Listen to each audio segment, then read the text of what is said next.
Good morning, boys and girls of the internet.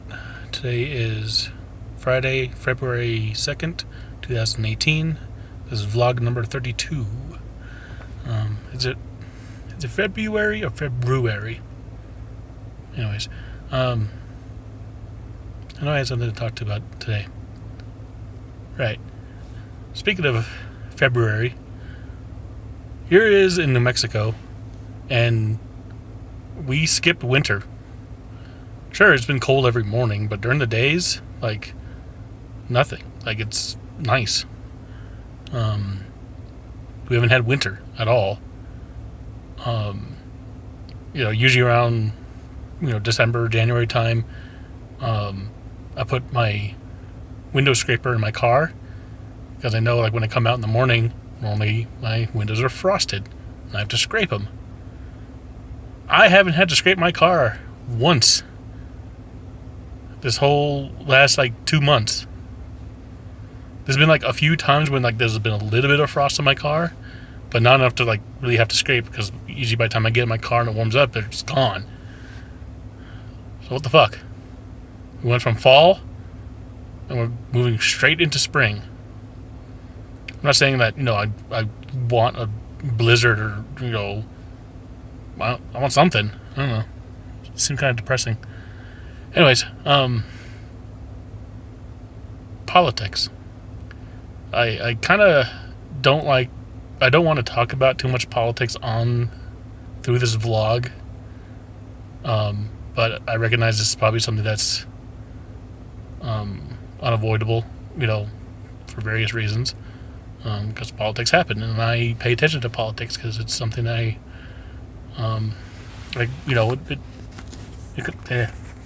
can't hold onto my phone. It concerns me. So I had to turn down my seat heater. It was burning my ass. Anyways, so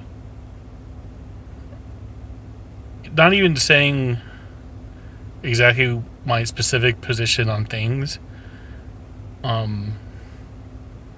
Because I used to say that I'm this way or that way. I used to say I'm a certain label, but no matter what you label yourself as now, everything's so divisive that if you label yourself something, you're instantly put in a category, and people decided on you before anything. It's like the new prejudice.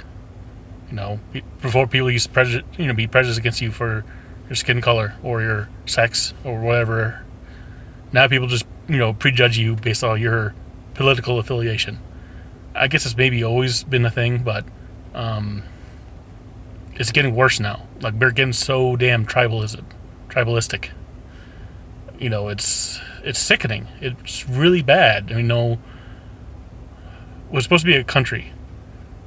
Despite what our president said during his State of the Union address, the United States motto is not "In God We Trust."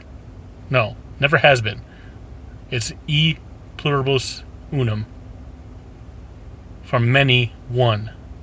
It means that we're many people from many backgrounds, from many situations, but we're supposed to be one country.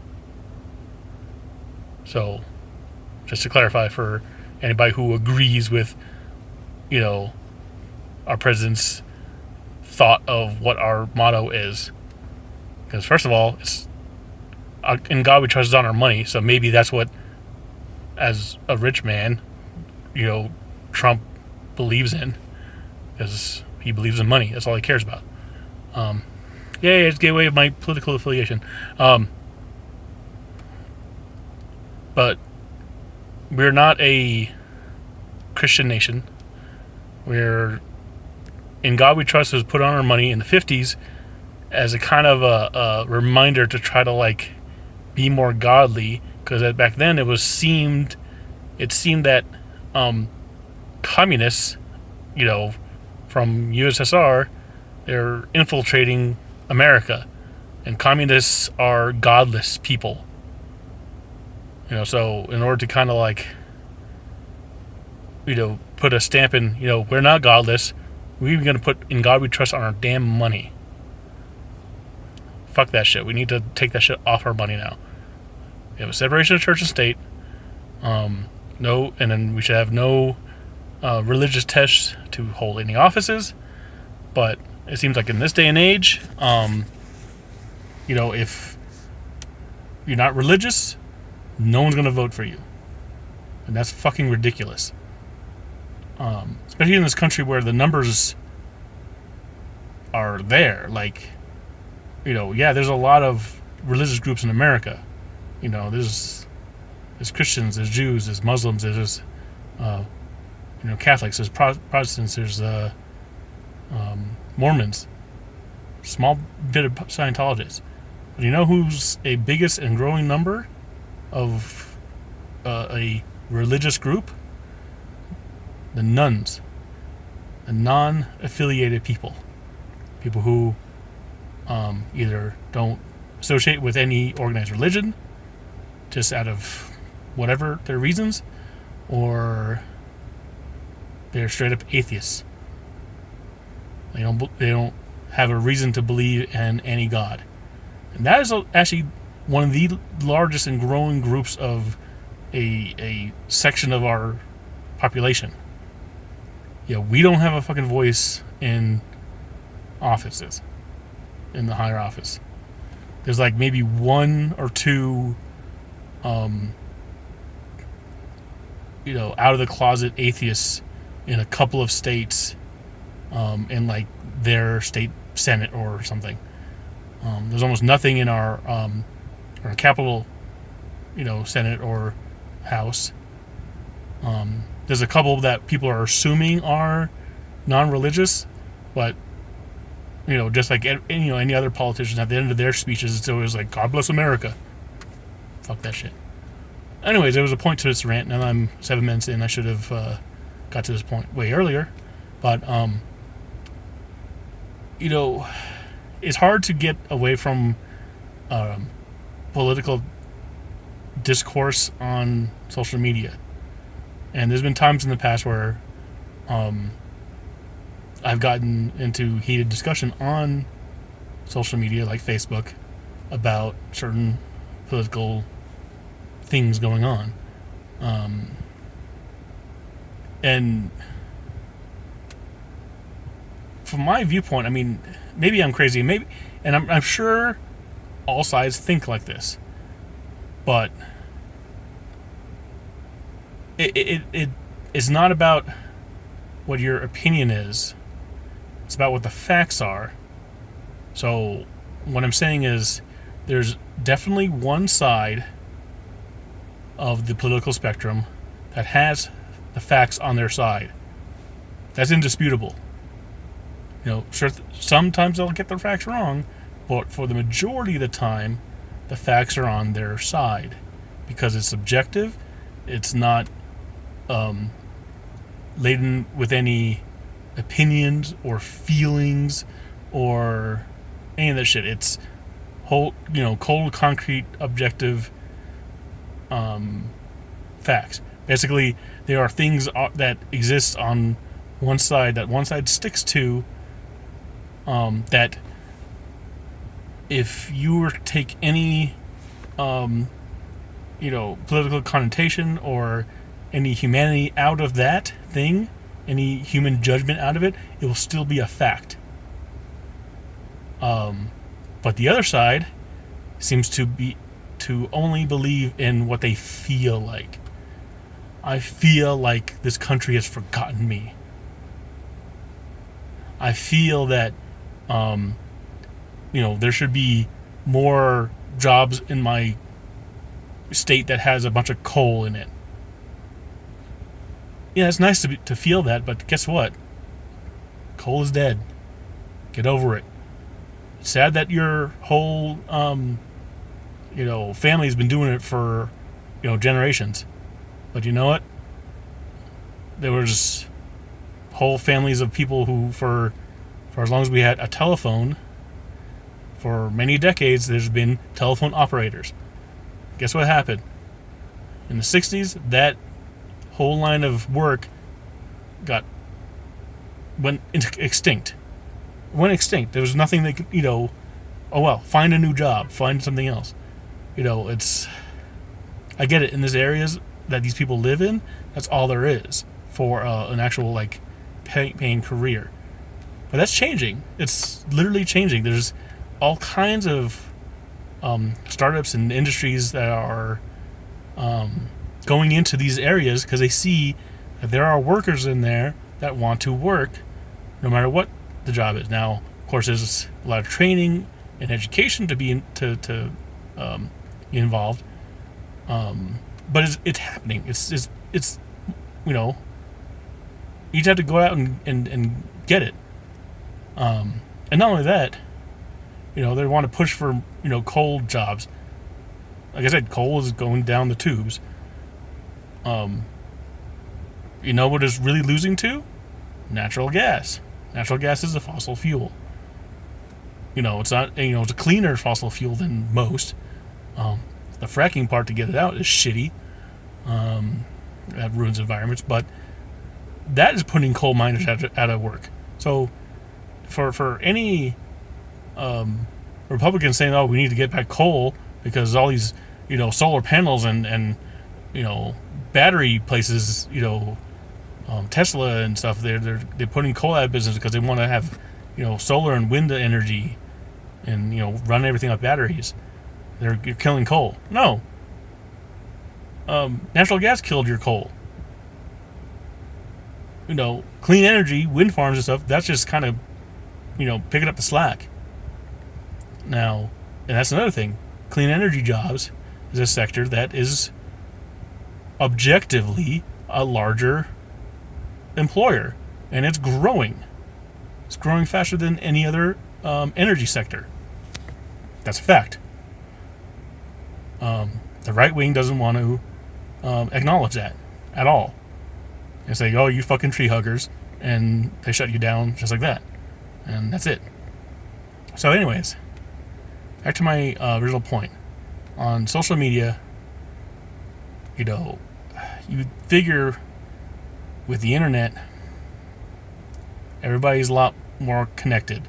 You can find out any information you want at any time. You're just a couple clicks away if you know how to search for it and you know how to filter out, the good from the bad. But with things like social media, we've actually become more closed off. I'm talking about all sides. Democrats, Republicans, and any party in between. They've closed themselves off from any discourse.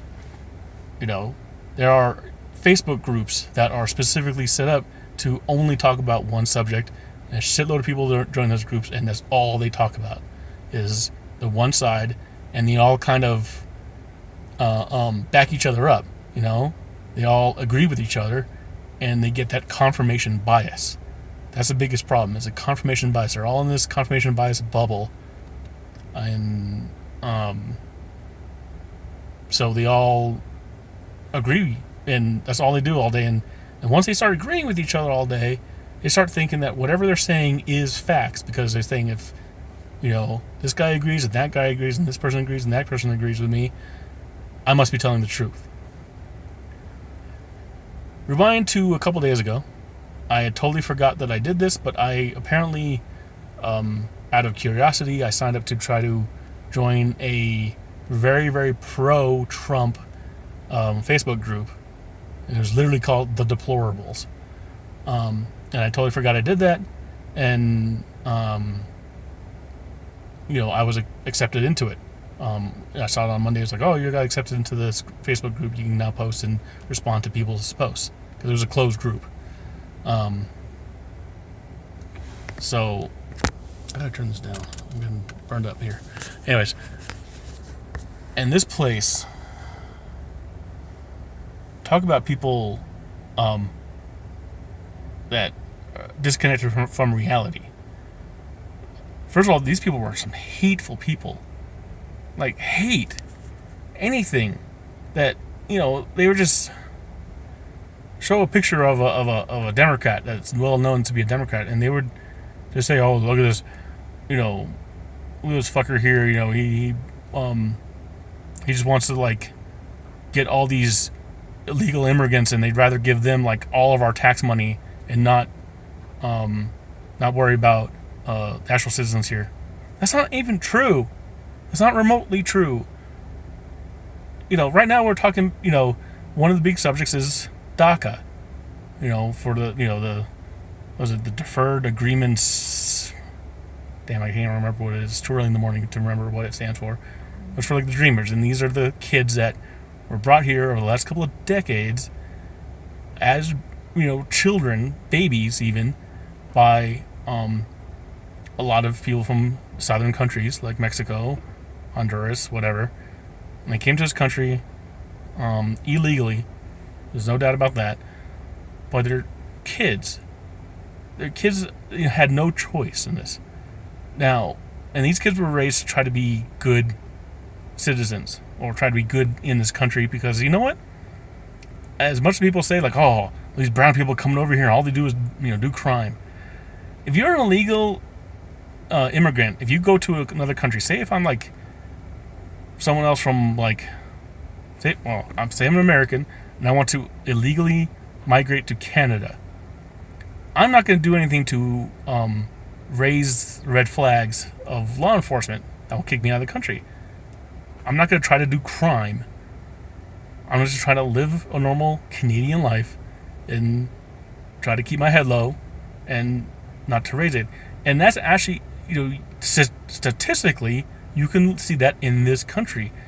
The vast majority of illegal immigrants from like Mexico and other southern countries that are here are non-criminals. They're a lot of times they're better citizens that are non-citizens than the actual real citizens of this country, because they're afraid of getting kicked out. So of course they're not going to do shit. They're going to, they teach them to like, drive the speed limit, don't get pulled over, don't steal things, and then they work hard. And don't be wrong, yes, for a lot of them, they came over here legally, and there should be a process for them to, become legal. But it's way too fucking hard. Way too hard. So these dreamers, they're doing everything right. They go to college, they have good jobs, they're paying taxes, they don't get to vote, even despite what a lot of Republicans say. It's like, these Democrats only win elections because they have like millions of illegal immigrants voting. It's not true. If you're an illegal immigrant, you cannot vote. Simple as that. No ifs, ands, or buts about that. That's it.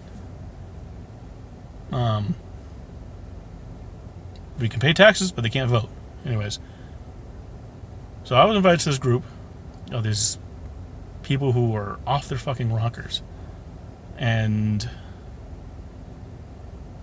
I went in there purposely trying not to troll. I didn't want to insult people directly.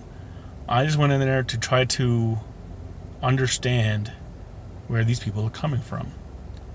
I want to kind of gain a perspective from their point of view. Needless to say, I probably failed at that because as much as I didn't go into like every post and make a comment in every post and say, oh no, you're fucking wrong. I went in there and a couple of key posts that really got to me, I made a comment on. And usually when I made a comment, I made sure that whatever I was talking about, I knew what the fuck I was talking about. And I made sure that if I had a reason to cite sources and cite information, I would look up those sources, I would cite it, I'd give links, and I would tell them the facts. And immediately I get attacked. Much as I put fact-based information from as bipartisan areas as I could, I get attacked. These people, they're like, fake news, you're just trolling, you're being, someone who said I was, I'm just some like libtard that doesn't know what the fuck I'm talking about. There was this one post that a woman put up, and it was obviously just a screenshot, a doctored screenshot of a Bernie Sanders tweet. Bernie Sanders was bringing a Mexican immigrant with him to the State of the Union address as a guest, and he described this Mexican immigrant, saying that what he's been doing. He has a good job. He's a well-standing citizen, illegal citizen, but he's a well-standing person in this country. He doesn't, he's not a criminal, that's for sure. But whoever put up that picture doctored it and put like this picture of this super tattooed ass, gangbanger. He straight up looks like a gangbanger, and purposefully they put that up there to, of course, smear Bernie Sanders and anybody who's on the left. And also, they put that kind of thing up there to enrage all the right-wingers. Because they know, of course, if they see a left-winger, bringing in what they envision to be all Mexicans, which is a thuggy-looking gangster criminal, that confirms their, racial hatred for brown people. So I just kind of went in there. I was like, excuse me, hold on. I actually looked up Bernie Sanders' actual tweet, and it showed the picture of the actual person he was bringing, and he was a regular-looking Mexican guy, clean cut, no tattoos, wearing a suit, and he looked, if you saw him in the street, you'd think, that's a pretty good-looking guy. And I'm not threatened by that guy. He doesn't look like an evil brown person. As much as if you even if you're the most racial person in the world, if you look at that person, you go, I can't really have any qualms about that guy, because to be honest, at first glance, you don't even know if he's Mexican. He looks just as white. He just had black hair and looks white as I do. You hear his name, it's like, okay, yeah, you're Hispanic origin. But these people, as soon as they saw that picture, they were going off. It's like, oh, these damn criminals are, these liberal, cucks that all they want is criminals in here. I'm like, what the fuck? Hold on. I screenshotted Bernie's tweet. I put it in there and said, these are the facts. This is what Bernie actually tweeted, and this is the person he's actually talking about. And if you don't believe me, here's a link to Bernie Sanders' tweet. Just look at it. That's all I said. And this one and the lady who originally posted the thing wrote, and this is as verbatim as I can remember. He said, "Are you fucking joking?" I responded back. I said, "Why would I be joking about this?" And the original post had misinformation. That was purposeful misinformation, and I corrected it. That's all I did. If you don't want to believe me, that's on you. But this is the facts as truthful as can be. And if you're ignoring the facts, that's your fault. Don't get mad at me that you are too ignorant to look at facts and objectively, grade them against what your notions previously were.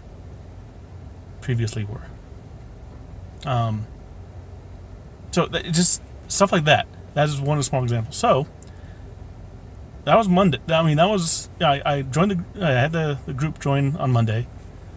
Yesterday I woke up, checked my Facebook. I'm like, wait a minute. I usually see a bunch of posts from these deplorables because they post a shit ton of stuff. And the last couple of days, that's all I've been seeing is nothing but their crap. And I was like, where's their stuff? Turns out they kicked me out. Took three whole days to be kicked out of a pro-Trump group, and all I did was use facts, logic, and these people were too triggered. I know they call a lot of liberals, these, liberal snowflakes that get triggered too easily. But sorry, you fucking conservatives are get triggered way too fast, way faster than any liberals ever did. And you got your king snowflake on top there, the orange snowflake, who sued Bill Maher over a joke. How snowflakey and triggered can you get? It was a joke, and he sued him over it. Sorry, you're fucking snowflakes. So I got kicked out of a group that are pro-Trump, and I wasn't rude. I didn't break their rules. They had no rules against someone who wasn't conservative to be in their group. At least not what I can see. But obviously I pissed off somebody. So that was fun. This is a very long video. This is my longest video so far, I think. So I'm going to end it here. I'll try not to talk about too much politics in the future, but that was my big politics rant for now. And that person came really close to hitting my car. Damn you. And I'm wasting a lot of gas just sitting here not doing anything. My car's all warmed up. It's like, get the fuck home, Chris. So I'm going home. And going to bed. So I'll talk to y'all later. Everybody have a good day, and I love you.